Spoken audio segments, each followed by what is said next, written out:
Ya, kita lanjutkan diskusi pemirsa Bung Ginting. Tadi nampaknya mengapa begitu pesimis sih? Nampaknya kok tidak ada begitu ya. Sosok-sosok yang memang didukung oleh banyak parpol karena memang mereka cukup kompeten begitu loh. Ya, karena konsep politik kartel itu dalam operasinya itu menekankan kolusi antar partai politik yang kemudian membuat partai politik lain itu berjalan sendirian. Sehingga pada akhirnya melemahkan dinamika demokrasi. Inilah sebagai akademisi tentu pesimis dalam pengertian kok bisa seperti ini ya yang tidak terbayangkan sebelumnya. Kok pilkada serentak bisa seperti ini. Dan ini menurut saya harus diingatkan bahwa kartel politik yang kemudian melahirkan oligarki politik akhirnya merekalah yang akan menentukan siapa pemenangnya, bukan kemudian rakyat pemilihnya. Ini yang harus diingatkan. Tapi kan tidak jaminan juga Bung Ginting, tebalnya mesin partai politik mereka akan dipilih oleh rakyat. Nggak jaminan juga kan? Persis, itulah yang harus kita tembus, Bung. Mungkin yang Prof. Ibnu. mungkin yang paling penting bukan itunya. Kita ini kan pilkada seharusnya tokoh-tokoh daerah itu yang muncul. Iya. Sekarang ini tiba-tiba kita melihat realitas calon pemilih melihat kok calon pemimpin saya orang jauh semua ya. Misalnya orang Jawa Barat ada di Jakarta, orang Jakarta ada di Jateng misalnya, contoh gitu. Jadi saya milih siapa dong begitu. Kan seharusnya kesempatan pilkada ini benar-benar konstituen memilih orang yang sudah dikenal di wilayahnya. Itu kan lebih substantif istilah Bang Ginting tadi kan. Tapi nyatanya ini kan dropping. Apa yang bisa diharapkan ya dengan pemimpin yang di drop misalnya. Oleh di mata masyarakatnya ya. Akhirnya seperti itulah yang terjadi. Nanti pilihan yang sulit. Bukan yang dia firm di hatinya milih siapa begitu. Karena pemimpinnya ini dropping semua gitu kan. Dropping.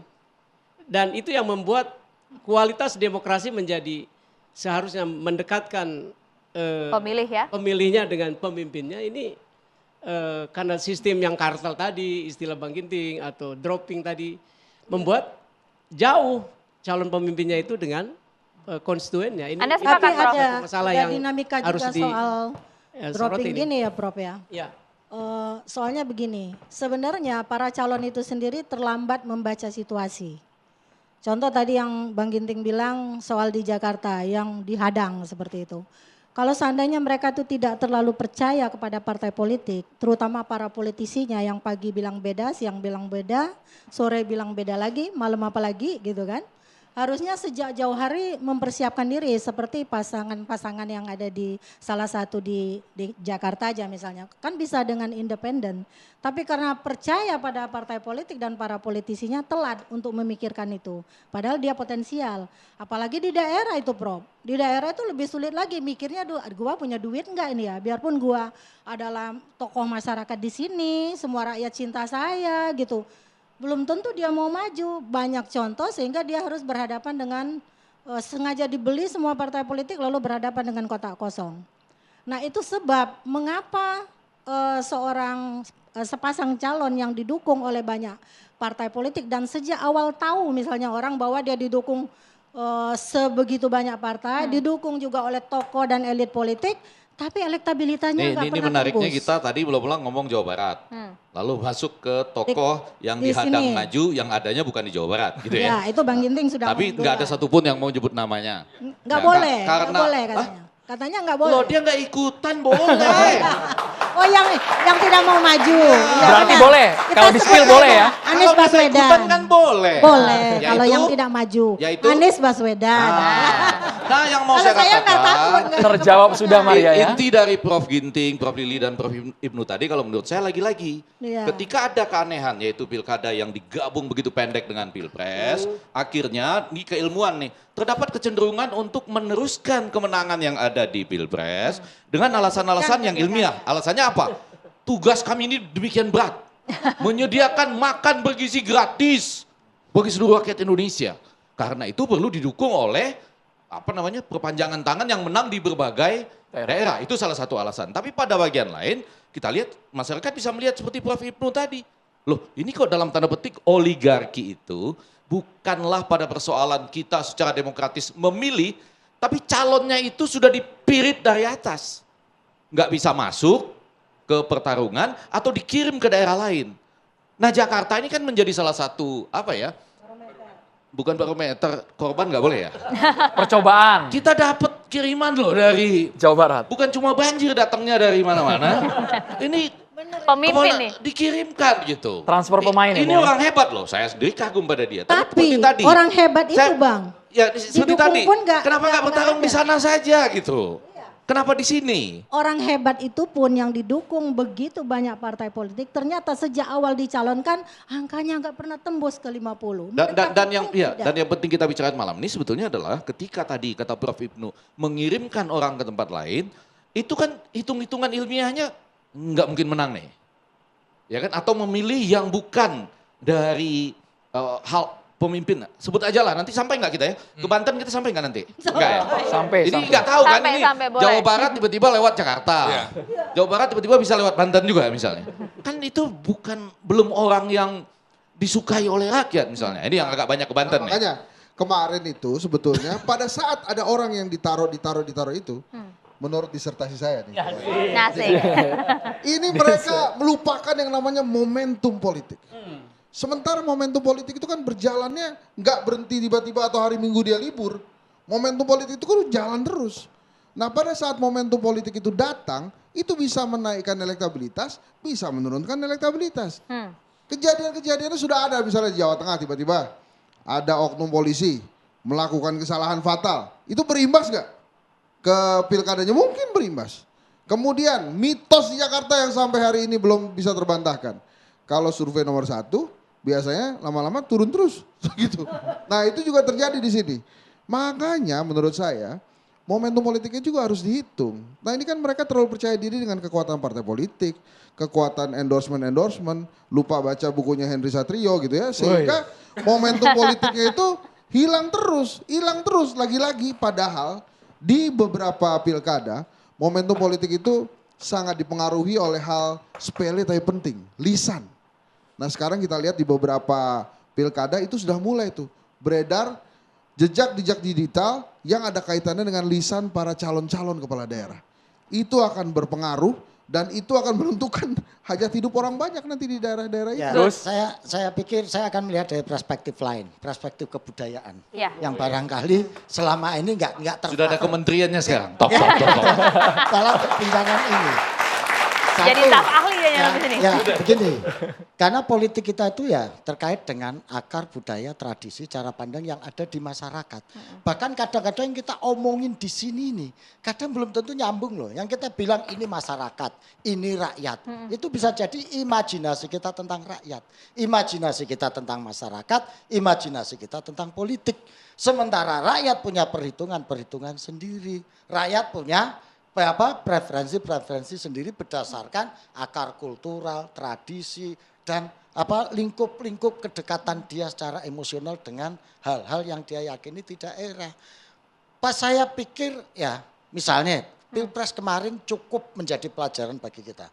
Berapa orang yang ngomong bahwa ini tidak sesuai etika, tidak sesuai moral gitu. Nah ternyata malah dia yang jadi. Ini kan logika kita nggak nyambung.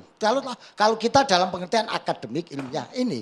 Karena memang rakyat kita ini, saya selalu ingin mengatakan bahwa range-nya itu sangat kuat. Sangat panjang. Mulai dari yang belajar pakaian sampai yang sudah main internet. Ini ada. Dan ini kadang nggak kita perhitungkan bahwa mereka yang levelnya, kalau dalam bahasanya August Comte itulah, yang mistis, ontologis, fungsional dan lain sebagainya itu ada semua gitu loh. Dan ini kadang luput pikiran kita. Wah ini calon drop-dropan ini secara ilmu politik. Ini kita ngitung, ini mesti gak cocok ini. Ini ada konflik ini itu.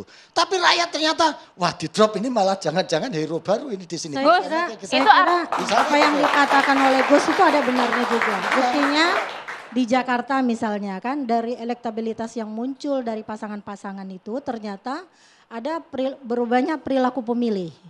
Jadi ternyata masih ada yang belum menentukan pilihan sebesar 23,8% berdasarkan hasil Litbang Kompas yang terakhir.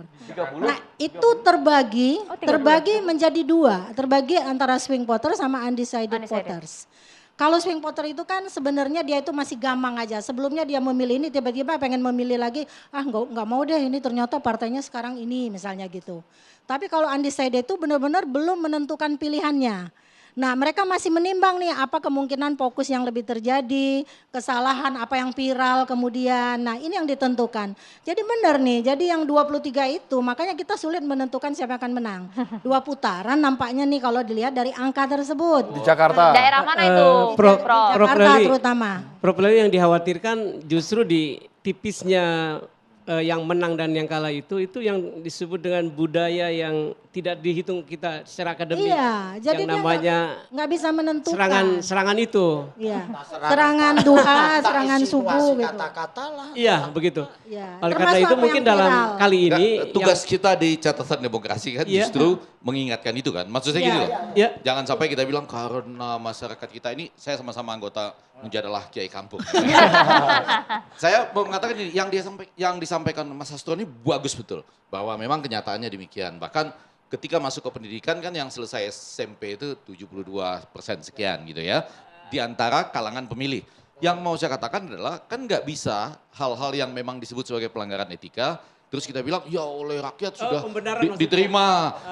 Kita di sini di catatan demokrasi tetap harus menulis catatan. iya. Berdasarkan Meluruskan undang-undang yang dasar benar. gitu ya. Setuju ya? Setuju. Berdasarkan undang-undang dasar katanya dia, catatannya adalah begini. Nah catatan dari segi kebudayaan itu kita terima, tapi sambil tetap kita menyatakan malam ini, Tugas kita. nah jangan pernah terima barang ataupun uang, karena itu memang haram. Nah misalnya begitu ya, setuju ya? tapi bukan sekedar berhenti di Delakannya. normatif haram, yang perlu dilakukan didorong juga adalah praktisnya. Bagaimana misalnya Bawaslu, Bawasda ya kan? Bawaslu gitu. Nah, kalau tentang Kayak gitu bermain. tentang serangan itu, Iya. badan halal itu yang harus menentukan itu. Di badan halal. Ya. Badan halal. Oh itu kalau soal fatwa itu sudah dari lama ditentukan Udah ya, bahwa betul, itu betul. haram. Tapi Malam ini kita dengar dari Mas Hasto hasil ya. surveinya Bang Effendi dan teman-teman ya secara kualitatif 90% itu masih menentukan ya Bang ya. Jadi gini pelan-pelan, Ya. secara kuantitatif di Jakarta itu bulan Juni, Litbang Kompas menyatakan 58,3% masih mau menerima barang atau uang untuk menentukan pilihannya. Menerima dan menentukan. Iya setelah Oke. menerima jadi menentukan. Oke. Ya kan? Padahal kita pengennya ya kalau terpaksa betul Anda terima, iya saya nggak boleh bilang silakan terima, cuma apapun ujungnya tetap pilih sesuai dengan Itu dia. hati nurani. Maksud kami misalnya. apakah semudah itu rakyat harga dirinya dibeli, suaranya dibeli. Loh itu survei Demi mengatakan memilih demikian. Bang Effendi Secara Ghazali. kualitatif kita tanya kemana-mana ini ya, kami jalan juga, Hendri Satrio jalan kan. Apakah menurut Anda wajar orang menerima sesuatu untuk menentukan pilihan? Kan harus begitu kan, nanyanya nggak mungkin nanya, Anda mau nggak menerima sesuatu buat pasti apakah menurut Anda wajar dalam pilkada ini orang akan menerima sesuatu untuk menentukan pilihan? Iya, tinggi betul. Karena apa? Lagi-lagi jangan-jangan pada hari ini nih di pilkada yang serentak ini memang ekonominya lagi mengatakan demikian, ditambah lagi Kementerian Kebudayaan baru didirikan. Kurang lebih gitu ya. Jadi gini Bang, supaya nggak salah paham. Jadi pernyataan saya yang soal kebudayaan itu bukan berarti mengesahkan yang itu. Tapi kita sedang mengingatkan bahwa kita ini sedang trial on demokrasi. Sedang berlatih, sedang berjalan. Makanya terjadi yang hal seperti itu harus kita pahami, kita dalami. Dan itulah yang menjadi concern kita untuk melakukan pendidikan. Maksud Untuk kami, melakukan bapak-bapak dan ibu, maksud Mau kami, iklan ya? Iya. maksud kami, kalau memang serangan Fajar masih ampuh, buat apa selama masa kampanye visi, misi, program kerja dikampanyekan? ini nih yang Kok saya- kesannya sia-sia? Sesaat lagi kita kembali hanya di Catatan Demokrasi pemirsa.